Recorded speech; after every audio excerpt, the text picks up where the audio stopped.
So, guys, welcome again. Welcome to another episode of the WSXN podcast where United Africa is an undisputed Africa, which is a fact. It's a given. Anyway, so the ECOWAS members kept an imminent meeting to discuss the fallout between them and the Sahel countries, Burkina Faso, Niger, and Mali. And so, before I get into the meeting, let me just give you a little backtrack for those who are not up on the current affairs. When Burkina Faso, Niger, and Mali when the coups happened, the last coup was Niger, and Nigeria, alongside Senegal, joined forces with the French and the Americans to invade Niger militarily, and Senegal and Nigeria was storing armored vehicles and weapons from France, stocking it up for when they're gonna start to roll into Niger to invade. But Burkina Faso and Mali came to the rescue and joined force and become an alliance and said that if you attack one, you attack all. And Algeria also intervened and said that the French gonna use the airspace to pass over. So that was the big hoorah about that. So, and also they put heavy sanctions on these Sahel countries. Nigeria blocked their borders, cut the electricity. Benin closed their ports to these Sahel countries. No export, no import for them. And they also sanctioned these countries as well. So Benin, Senegal,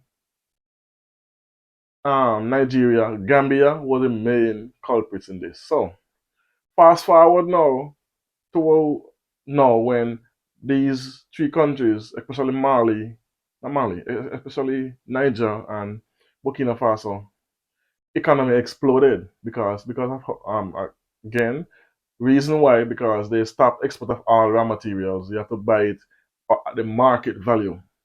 For example, the uranium was France was buying uranium from Niger at 88 cents euro per kilo. Then after the coup, it was raised to 200 euro per kilo. So that's the economy balloon blow up. You know, like in once a blow, I mean expanded to the likes of having millions of dollars in excess. Burkina Faso now stopped all export of their gold and all the other minerals, especially the gold, and they selling it at market value. So again, the economy start to grow and they start to get more money, so they start to buy weapons from Egypt, Iran, Russia, and so forth and so forth. I will explain that later on in the video. But listen to what they said in the ECOWAS meeting. Listen to what the president of ECOWAS said, which is Omar. Listen to what he said. If there has been any time for ECOWAS to stay together, this is the time. If we have been ever challenged, this is actually the time we have been most challenged. So that's Omar, the president of ECOWAS. But what he's saying is disingenuous, and I'll explain why. You cannot suspend the Sahel countries. You suspend them so their foreign minister cannot come to any meetings. Then you sanction them heavily. So how now, because of the exit, you want all of a sudden to say, oh no, we need to stay together and blah blah blah. When you were the ones who forced them out of ECOWAS, they didn't have no say, they didn't have no representative in ECOWAS, and heavily sanctioned.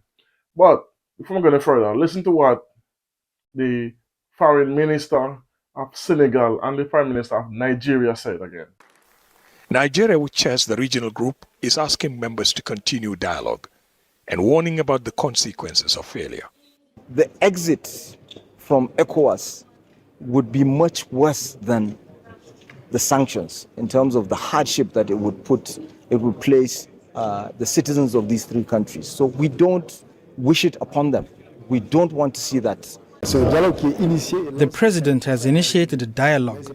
The situation doesn't require external intervention from ECOWAS, AU, or other bodies. While the ECOWAS' ability to intervene in Senegal is limited. So you hear these hypocrites? Nigeria, which is the chair of ECOWAS, is telling the other states they should keep doing dialogue, keep talking to these countries to rejoin ECOWAS. But and the Prime Minister saying, oh, because of the exit in ECOWAS, they're gonna be much harder for them, even worse than the sanctions. But here's my point, and I think a lot of people miss this point as well. Didn't you know these countries will suffer if you suspend them from ECOWAS, which means they have no say, they have no talk, they cannot do any trade because they're suspended. And then you turn around, sanction them heavily, close the borders, Nigeria close the border, cut electricity. Benin, president, close the port. So what did they expect going to happen to these countries? They thought by doing these sanctions and threatening invasion and banning the ports, they thought these countries would have crumbled and then run back to ECOWAS and beg for and then succumb to whatever penalties they place on them, and then they will have them under control. But the opposite happened. The economy grew, and they kicked out all the colonizers who was there, including the French, the Americans. So they no longer have any say in these countries. So these countries are now standing 10 toes deep on their own. Then now, coming to the rescue of the Sahel countries was Morocco. The Moroccan king opened his ports to these countries and said, you can use my port and import whatever you want, which means Burkina, Mali, and Niger have access now to export and import. Now, because of this development and the fact that they exit ECOWAS, now you want to have dialogue. Now you want them to rejoin ECOWAS. Now you want them to don't destabilize ECOWAS because this group was put together to trade. You didn't know all of this before you guys were so maliciously and having the French using ECOWAS to cripple this country's economy and these people. What do you think will happen when they cut their current, their electricity? What do you think will happen when they cut the country's electricity? What do you think will happen? Luckily, they build out a solar panel company and expand it so they have current now to almost the entire country. It's really reported. So didn't you think of all of this? And then now listen to the hypocrisy of the Benin president. Take a listen to what he's saying. We are the first to want the sanctions to stop. I was in a hurry to remove the sanctions. That is not because it was causing serious harm in Benin. No.